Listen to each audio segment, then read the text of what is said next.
Published in 2019 by Estruendomudo, Boom, a history of a punch, Mario versus Gabo, is a picture story about two of the most important representatives of the Latin American boom. Written by Carlos Enrique Freyre and illustrated by Rocío Urtecho and Eduardo Yaguas, this book is aesthetically attractive due to its hardcover and its comic format, divided in 5 chapters.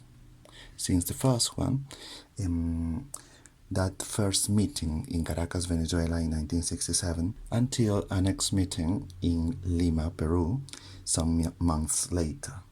The 15th page shows us the many coincidences between Mario Vargas Llosa and Gabriel Garcia Marquez.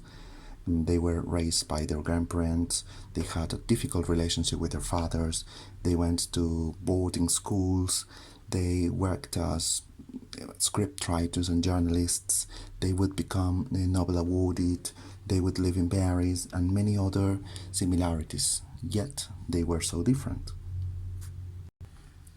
The second chapter is about a novel that Gabriel Garcia Marquez thought about.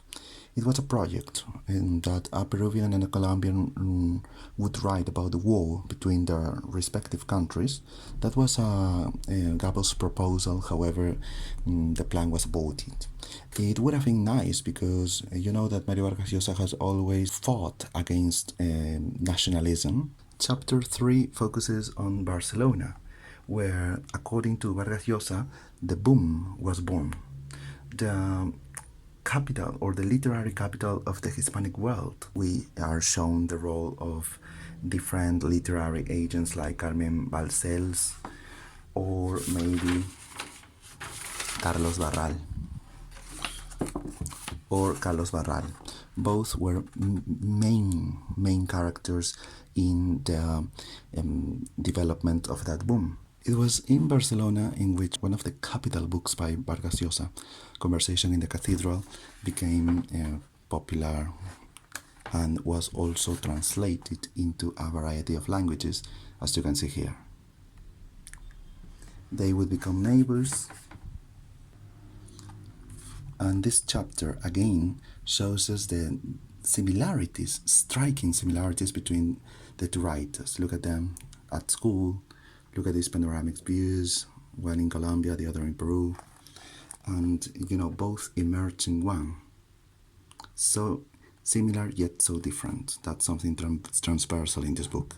Chapter 4, I didn't understand it very well, to be honest, but well, there's a dream, and also it deals with the Cuban Revolution, which impressed and made Latin American writers enthusiastic.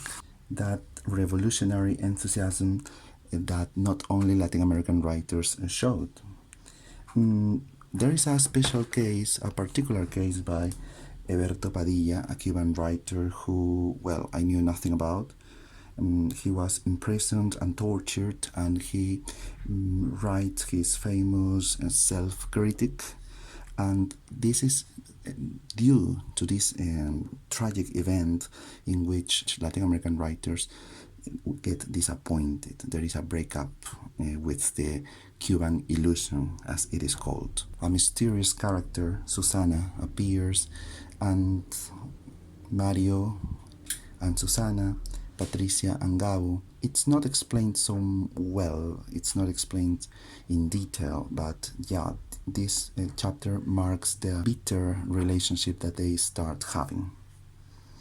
And of course, number 5, the famous punch, eternally captured in a photograph. Well, it was never the same. They never talked again. However, each of them grew as writers, as page 58 says. It was not just a boom anymore, but a big bang. Carlos Freyre, the author of this picture story, reflects on how similar and different they were, on how their experiences at boarding schools marked them, and on why this was not a punch, but the punch. Perhaps that punch is the source of many of Vargas Llosa's and Garcia Marquez's best characters. That book is highly recommendable. Bye-bye.